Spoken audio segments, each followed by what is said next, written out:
నమస్కారం వార్తలకు స్వాగతం ముందుగా ముఖ్యాంశాలు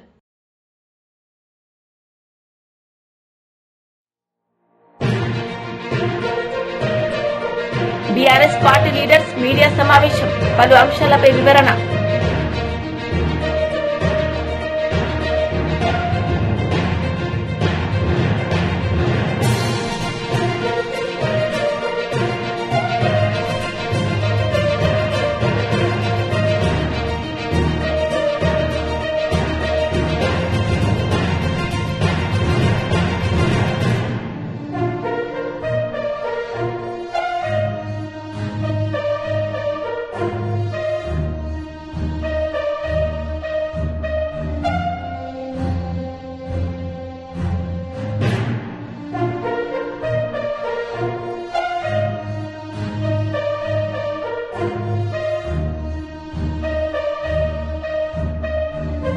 విభిన్న ప్రతిభావంతుల కార్పొరేషన్ చైర్మన్ గుడిపూటి నారాయణ స్వామి మీడియా సమావేశం పలు అంశాలపై వివరణ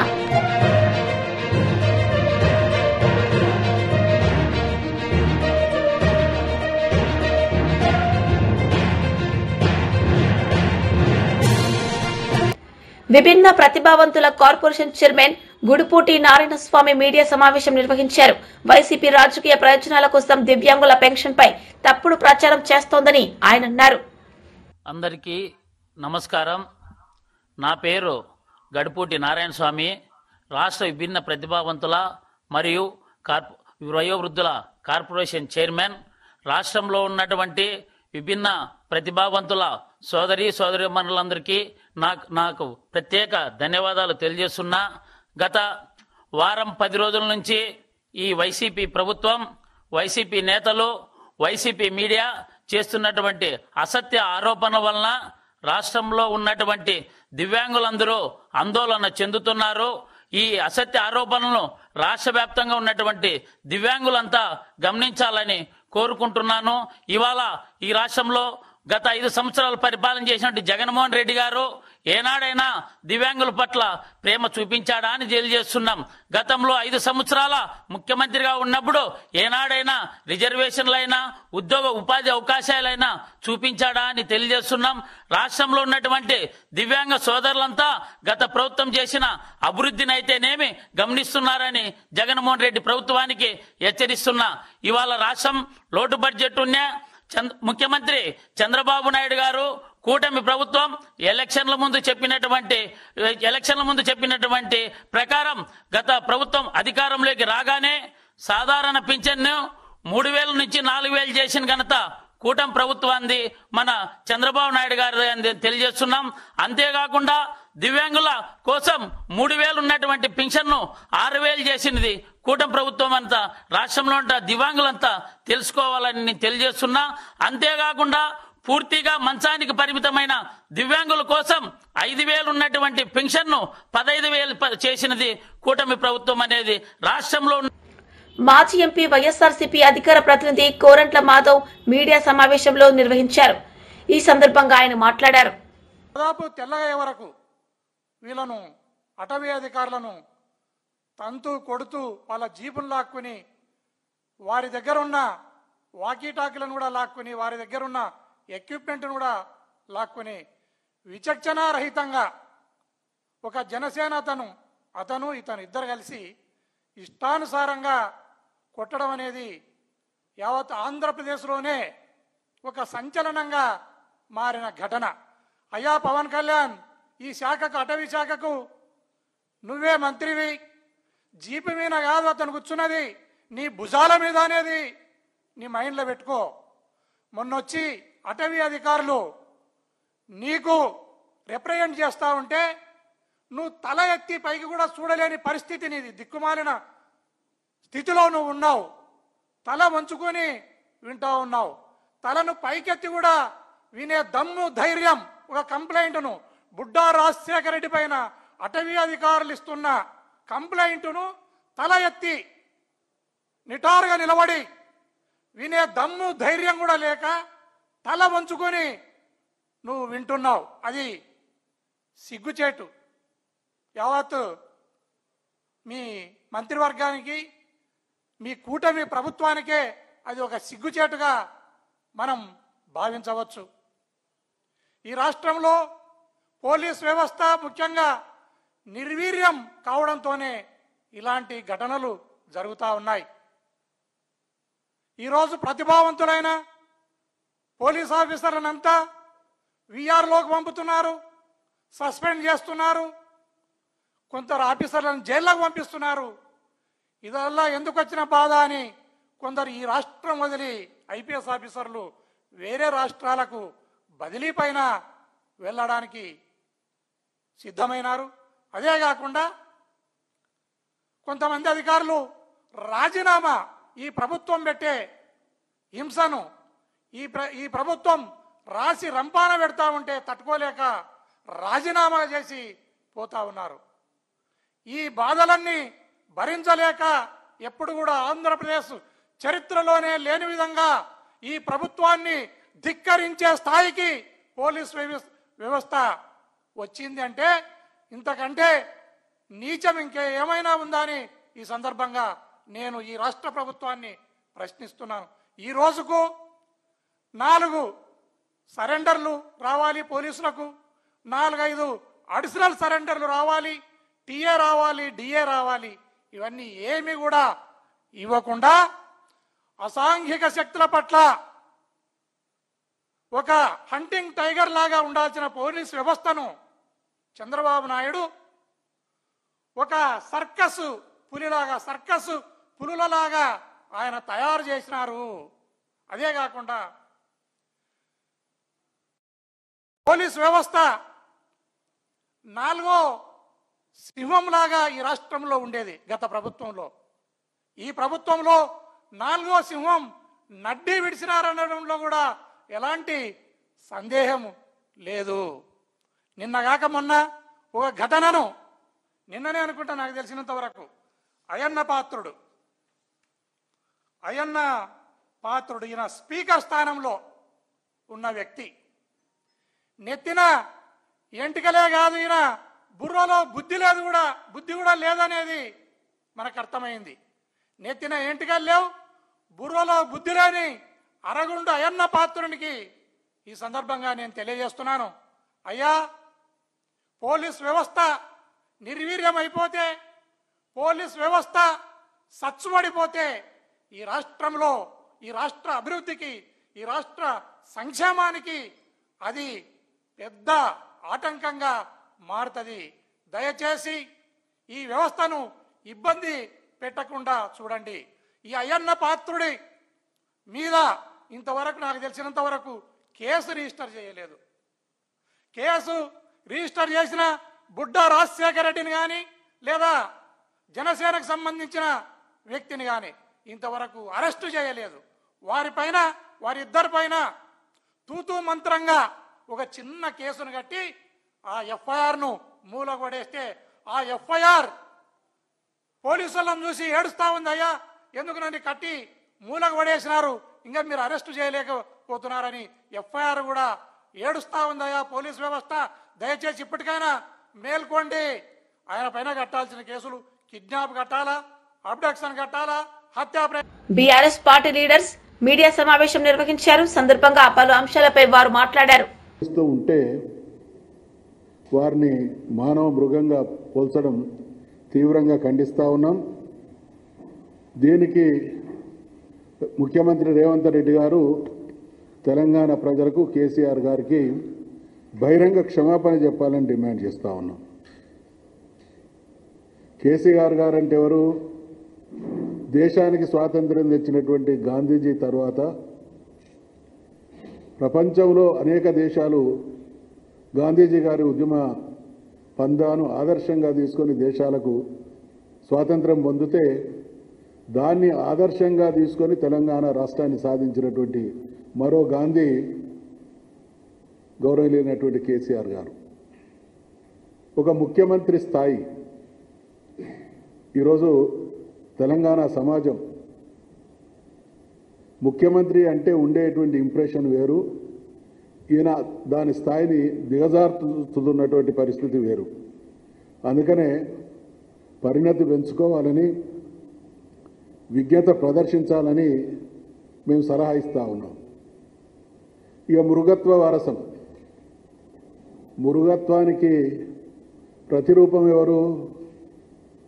ఈ దేశ చరిత్రలో అనేక సందర్భాల్లో కాంగ్రెస్ పార్టీ, కాంగ్రెస్ ప్రభుత్వాలు, ఆనాటి ప్రధానమంత్రులు మృగత్వానికి ప్రతిరూపంగా పరిపాలన కొనసాగించారు. దేశంలో ఎమర్జెన్సీని విధించి 100 కోట్ల భారతీయుల పౌర హక్కులు హరించి దేశాన్ని ఓపెన్ జైలుగా మార్చి దేశం యావత్తు హాహాకారాలు చేసేటువంటి పాలన కొనసాగించింది కాంగ్రెస్ ప్రభుత్వం, నాటి ఇందిరాగాంధీ ప్రభుత్వం. మృగత్వం అంటే అది. మృగత్వం అంటే ఇటువంటి అరాచక నీచ కార్యక్రమాలు మృగత్వానికి ప్రతిరూపం. బహుశా మీరందరూ కూడా వినుంటారు, టర్క్మెన్ గేట్.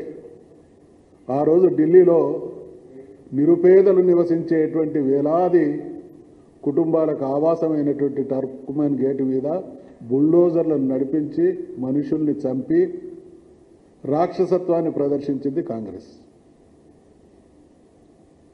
1952-53 ప్రాంతాన 56 ప్రాంతాన తెలంగాణ కలపాలన్నప్పుడు కలుపుతున్నటువంటి సందర్భంలో, ఆ తర్వాత 69లో తెలంగాణ ఉద్యమం ఒక అద్భుతమైనటువంటి ప్రజా పోరాటం. దేశాన్ని పాలించే, రాష్ట్రాలను పాలించేటువంటి పాలకులకు విజ్ఞత ఉండాల్సినటువంటి, వాళ్ళ కళ్ళు తెరిపించడం కోసం జరిగినటువంటి పోరాటాన్ని అర్థం చేసుకొని రాష్ట్రాన్ని ఏర్పాటు చేయాల్సినటువంటి కాంగ్రెస్ ప్రభుత్వాలు, పార్టీ దానికి భిన్నంగా వందలాది మందిని కాల్చి చంపేసినటువంటి ఉదంతం కాంగ్రెస్ ప్రభుత్వాల, పార్టీ రాక్షసత్వానికి లేదా మృగత్వానికి ప్రతిరూపం. అంతేందుకు 2010లో కేసీఆర్ గారి ఆమరణ నిరాహార దీక్ష తర్వాత తెలంగాణ ఇస్తామని చెప్పి వాళ్ళ మృగత్వ నిర్ణయాల వల్ల, వాళ్ళ యూటర్నుల వల్ల వందలాది మంది చనిపోవడానికి కారణం కాంగ్రెస్ పార్టీ. మరి ఇటువంటి పార్టీ వారసుడైనటువంటి ఆ అవశేషాలు, ఆ అవలక్షణాలన్నీ పురికిపుచ్చుకున్నటువంటి రేవంత్ రెడ్డి కేసీఆర్ గారు ఉంటున్నటువంటి ఫామ్ హౌస్ గురించి ఈ రకంగా మాట్లాడడం క్షంతవ్యం కాదు అనేటువంటి విషయాన్ని మేము గుర్తు చేస్తూ ఉన్నాం. కళ్ళు నెత్తికెక్కి ఒళ్ళు మరిచి మాట్లాడేటువంటి ఈ మాటలు ప్రజలు హర్షించరు. తెలంగాణ సమాజం యావత్తు మీ విష సంస్కృతిని చాలా నిశితంగా గమనిస్తున్నారు అనేటువంటి విషయాన్ని గుర్తు చేస్తూ ఉన్నాం. ఎక్కడికి పోయినా, సందర్భం ఏదైనా కేసీఆర్ గారి జపం. బీజేపీ పార్టీ లీడర్స్ మీడియా సమావేశం నిర్వహించారు. సందర్భంగా పలు అంశాలపై వారు మాట్లాడారు. కనీసం వసతులు లేక ఆ గురుకులాలు అద్దె భవనాల్లో ఉండి, ఆ అద్దె భవనాలలో మరి ఆ బిల్డింగ్ ఓనర్స్ ఎవరైతే ఉన్నారో వారికి సకాలంలో ఈ అద్దె చెల్లింపులు కనుక చేయకుంటే తాళం వేసిన సందర్భాలు కూడా ఉన్నాయి. ఆ గురుకులాలలో విద్యార్థులు ఇవాళ వేరే స్కూల్కు ప్రైవేట్ స్కూల్స్కు వెళ్తున్నారు కనుక వారిని కూడా మీరు పక్కన పెట్టి ఈ విద్యాశాఖను కూడా భ్రష్టు పట్టిస్తున్న సందర్భాలు కూడా అనేకమైన ఉన్నాయని చెప్పి కూడా ఈరోజు భారతీయ జనతా పార్టీ తీవ్రంగా విమర్శిస్తుంది. అలాగే హోమ్ మినిస్టర్ కానీ, లేకుంటే మున్సిపల్ అడ్మినిస్ట్రేషన్ మినిస్టర్లు కానీ, అంటే మున్సిపల్ అడ్మినిస్ట్రేషన్ ఎంత ఇంపార్టెంట్ పోర్ట్ఫోలియో అంటే దానికి ఒక ఫుల్ టైం మినిస్టర్ ఉన్నా కూడా ఈ సమస్యలు నెరవేరాయి. అంటే సమస్యలు పరిష్కారం కావు. మీరు ప్రజల వద్దన పాలన, ప్రజాహిత అని అనేకమైన సందర్భాల్లో ప్రజల దగ్గర నుంచి పిటిషన్స్ తీసుకున్నప్పుడు ఆ పిటిషన్స్ కేవలం నామమాత్రమంగా ఉండి ఆ పిటిషన్స్ అన్నీ తీసుకుపోయి ఒక మున్సిపల్ అడ్మినిస్ట్రేషన్ శాఖ కనుక మంత్రి కనుక ఉంటే సకాలంలో కనీసం కొన్నైనా పరిష్కరించుకోవాల్సిన ఒక ఆవశ్యకతను ఈరోజు ఆ హక్కును మీరు పక్కన పెడుతున్నారు. మొన్న శ్రీకృష్ణ జన్మాష్టమి ఎప్పుడో ఒక ఊరేగింపులో 6 మంది ఎలక్ట్రిఫికేషన్ వల్ల చనిపోయినారు. నిన్న కూకట్పల్లిలో ఇటువంటి సందర్భాల్లో ఉన్నాయి. అంటే మీరు ఏ ఒక్క శాఖ చూసినా కూడా ఆ శాఖలో వైఫల్యాలు తప్పితే ఎటువంటి అభివృద్ధి కార్యక్రమాలు జరగలేదని చెప్పి కూడా ప్రజలు ఈరోజు అనేకమైన సందర్భంలో మీకు పెటిషన్స్ ఇచ్చి మీ ఏంటంటే మంత్రుల దగ్గరకు వచ్చినా మీ ఎమ్మెల్యేలు ఎంపీల దగ్గరకు వచ్చినా కూడా కనీసం ఒక్కటంటే ఒక్కటి కూడా పరిష్కారం కాలేదు. ఇవాళ ఏంటంటే యూనివర్సిటీల గురించి మాట్లాడతారు మీరు, ఆక్స్ఫర్డ్ అని చెప్పి, తర్వాత మన ఏంటంటే ప్రపంచంలో పెద్ద యూనివర్సిటీలు, ఆ యూనివర్సిటీకి పోటీలుగా ఉన్నారంటే కనీసం అక్కడ ఎవరైతే ఉద్యోగాలు మీరంటే పోస్టులు ఇస్తాను అన్నారో ఇవాళ 2600 పోస్టులు ఇవాళ ఖాళీ ఉన్నాయంటే దీన్ని బట్టి అర్థమవుతుంది 70% ఫ్యాకల్టీ లేకుండా వారికి సకాలంలో ఉన్నవారికి కూడా సకాలంలో జీతాలు రాక చాలా ఇబ్బందికరమైన వాతావరణాన్ని మీరు సృష్టించున్నారని చెప్పి కూడా మరి ఈ సందర్భంగా తెలియాల్సిన అవసరం ఉంది. మీరు ఏంటంటే బడ్జెట్లో మొన్న బడ్జెట్లో చాలా క్లియర్గా చెప్పినారు, 15% బడ్జెట్ విద్యా అంటే శాఖకి ఇస్తామని చెప్పినారు. అంటే 23,100 కోట్లు మీరు ఇవ్వాల్సిన అవసరం ఉండే, కానీ ఇవాళ మీరు కనీసం దాంట్లో 3,000 కోట్లు కూడా మీరు ఇవ్వలేదంటే మీరు ఏ విధంగా ఈ యొక్క రాష్ట్రాన్ని, ఈ రాష్ట్ర ప్రజలను, విద్యార్థులను అవమానపరుస్తున్నారో అనే దాని మీద కూడా మరి ఒక్కసారి ఆలోచించుకోవాల్సిన అవసరం ఉంది. రాహుల్ గాంధీ గారు గత అసెంబ్లీ ఎన్నికల్లో ఇక్కడికి వచ్చినప్పుడు అశోక్ నగర్లో అక్కడ వారిని తీసుకుపోయి వారితో అనేకమైన సందర్భంలో అక్కడ విద్యార్థులు ఎవరైతే కాంపిటీషన్ ఎగ్జామ్స్కు అంటే ప్రిపేర్ అవుతున్నారో వారికి స్ఫూర్తి నింపి మీరు వారి ఓటును మొత్తం వాడుకున్నారు తప్పితే వారికి ఎటువంటి మరి ఇచ్చిన మాట నెరవేర్చి యువత కళ సాకారం చేసింది కూటమి ప్రభుత్వమని చైర్మన్ కోనకల నారాయణ అన్నారు. సందర్భంగా నిర్వహించిన మీడియా సమావేశంలో ఆయన మాట్లాడారు. 14 నెలలుగా నారా లోకేష్ బాబు సమర్థవంతంగా సంస్కరణలు అమలు చేస్తూ విద్యా విధానంలో వెలుగులు తీసుకొస్తా ఉన్నారు. చంద్రబాబు నాయుడు గారు ఆదేశాలతో నారా లోకేష్ గారు ప్రభుత్వ పాఠశాలల్లో విద్యా ప్రమాణాలు మెరుగుపరచాలంటే జనాభా ప్రాతిపదికన ఎంతమంది విద్యార్థులు ఉంటే ఎంతమంది టీచర్లు ఉండాలనే దాని గురించి బేరీజు వేస్తూ ఆ రకంగా ఫిలప్ చేయడం జరుగుతూ ఉంది. గత జగన్మోహన్ రెడ్డి పరిపాలనలో మెగా డిఎస్సి పోస్టులు నిర్వహిస్తారని చెప్పి ప్రజలకు హామీ ఇచ్చి ఒక్క పోస్టు కూడా ఫిలప్ చేయకుండా తన 5 సంవత్సరాల పరిపాలనలో డిఎస్సిని నిర్లక్ష్యం చేసి విద్యా ప్రమాణాలు పూర్తిగా పడిపోయేలాగా రాష్ట్రంలో ప్రభుత్వ పాఠశాలలో చదవాలంటే కూడా మరి విద్యార్థులకి సరైన టీచర్లు లేరు అనే ఒక భావన కలిగి విద్యా ప్రమాణాలు కూడా తగ్గిపోయినాయి. ఇవాళ చంద్రబాబు నాయుడు గారు 14 సంవత్సరాల ముఖ్యమంత్రి పరిపాలనలో ఆయన ఎప్పుడైనా చేయని 14 సంవత్సరాల పాటు ఆయన ముఖ్యమంత్రిగా కొనసాగారు. ఆయన 13 సార్లు మెగా డిఎస్సి నిర్వహించడం జరిగింది. ఆ 13 సార్లు మెగా డిఎస్సిలో 196,000 మంది టీచర్ ఉద్యోగాలను భర్తీ చేయడం జరిగింది. ఇవాళ ఏటా టీచర్స్ రిటైర్ అయిపోతూ ఉంటారు. విద్యార్థులకు పాఠాలు చెప్పాలి అంటే మళ్ళీ టీచర్స్ నియామకం చేసుకోవాలి. ఇవాళ రోజున ప్రభుత్వం దగ్గర చిత్తశుద్ధి లేక, విద్యా ప్రమాణాల మీద అవగాహన లేక జగన్మోహన్ రెడ్డి విద్యా వ్యవస్థ అంతా కూడా నాశనం చేశాడు. నారా లోకేష్ గారు తను ఏ పనైనా కూడా న్యాయం చేయాలనే సంకల్పంతో అతను విద్యా మంత్రిగా, ఐటీ శాఖ మంత్రిగా విద్యా వ్యవస్థని మెరుగుపరచాలి, టీచర్స్ లోటు ఉండడానికి వీల్లేదు. ఎందుకంటే విద్యార్థులకి సంఖ్యా ప్రకారంగా, ఆ రేషియో ప్రకారంగా టీచర్స్ కూడా ఉండాలి. విద్యార్థులు ఎక్కువై టీచర్స్ తక్కువైతే విద్యను ఎవరు చెప్పగలుగుతారు? మరి నారా లోకేష్ గారు చదువుకోవటం వల్ల, విదేశాల్లో విద్యను అభ్యసించడం వల్ల విద్యా ప్రమాణాల మీద అతనికి అవగాహన ఉంది. ఆయన వ్యవస్థను మెరుగుపరుచుకుంటూ వస్తున్నాడు. ఇది ఏటా కూడా నిర్వహించడం జరుగుద్ది. ఈ సంవత్సరం 16,347 మంది టీచర్స్ నియామకం జరిగింది. ఇట్లా ప్రతి సంవత్సరం కూడా నియామకాలు జరుగుతూ ఉంటాయి. ఇంకా 80,000 మందిని భర్తీ చేసుకోవాల్సిన అవసరం ఉంది. ఏటా ఈ డిఎస్సి నిర్వహణ చేస్తూ మరి టీచర్స్ని ఇవాళ రోజున విద్యా ప్రమాణాలని మెరుగుపరచడం అంటే టీచర్స్కి ట్రైనింగ్ సెంటర్స్ కూడా ఇచ్చి, వాళ్ళ కోచింగ్ ఇచ్చి, వాళ్ళు ఎలా విద్యార్థులకు బోధించాలి, దాన్ని ఎలా ఒక విద్యార్థుల్ని ప్రతిభావంతులుగా తయారు చేయాలనే దాని మీద సెపరేట్గా కోర్సులు నిర్వహించి ఉపాధ్యాయులకి తరఫీదు ఇచ్చి ఒక మెరుగైన విద్యా వ్యవస్థను రూపొందిస్తూ ఉన్నారు. ఇవాళ రోజున అంతకుముందు సమగ్ర శిక్షా సొసైటీ ఆధ్వర్యంలో కస్తూర్బా గాంధీ బాలిక విద్యాలయాల్లో ఖాళీగా ఉన్న వైసీపీ లీడర్ మీడియా సమావేశం నిర్వహించారు. సందర్భంగా పలు అంశాలపై ఆయన మాట్లాడారు. ఏప్రిల్ 30 అక్టోబర్ 3, 2016 కంతా ఈ ప్రాజెక్ట్ కంప్లీట్ చేయాలనేటటువంటి కార్యక్రమం ఆ టెండర్ని ఫ్లోట్ చేస్తే ఆ పనులు పూర్తి కాకపోగా ఏప్రిల్ 30, 2019 వరకు 5 సార్లు దీనికి టైం ఎక్స్టెన్షన్ ఇచ్చి కూడా కంప్లీట్ చేయలేనటువంటి పరిస్థితి వీరందరూ మర్చిపోయారా అనేటటువంటి విషయం కూడా నేను గుర్తు చేస్తా ఉన్నాను.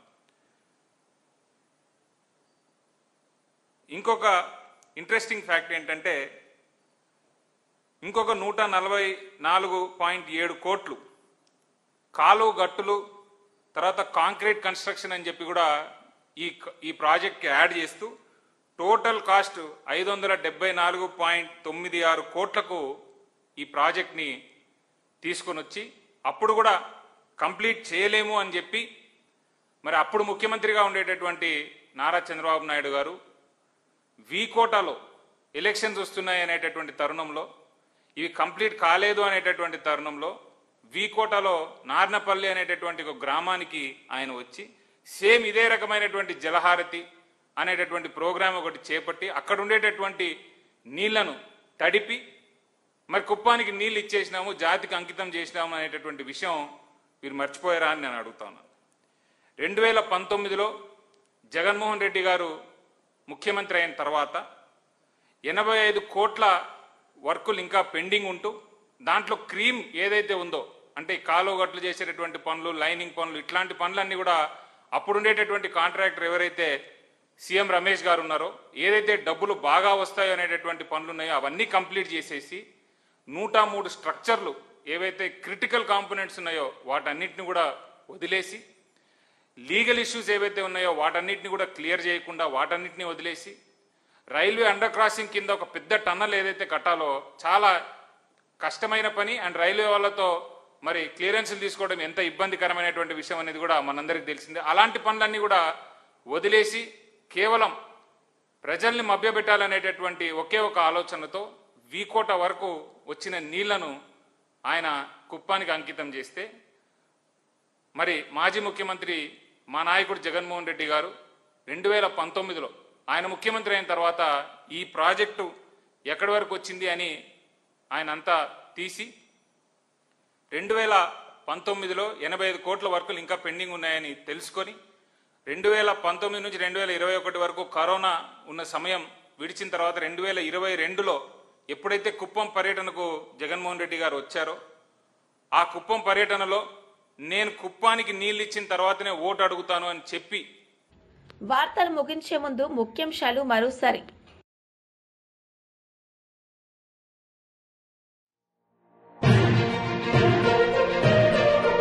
బీఆర్ఎస్ పార్టీ లీడర్స్ మీడియా సమావేశం, పలు అంశాలపై వివరణ.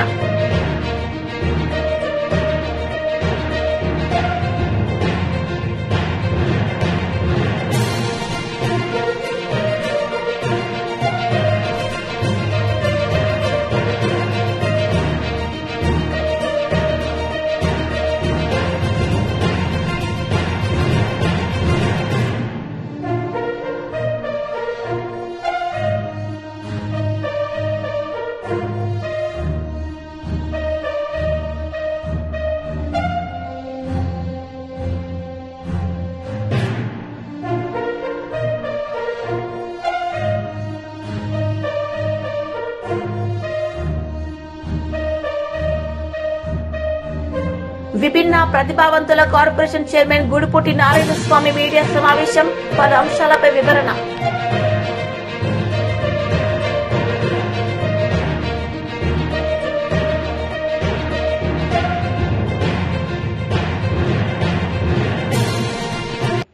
ఈ వార్తలు ఇంతటితో సమాప్తం. తిరిగి ప్రసారమయ్యే వార్తల్లో మళ్ళీ కలుద్దాం. అంతవరకు సెలవు. నమస్తే.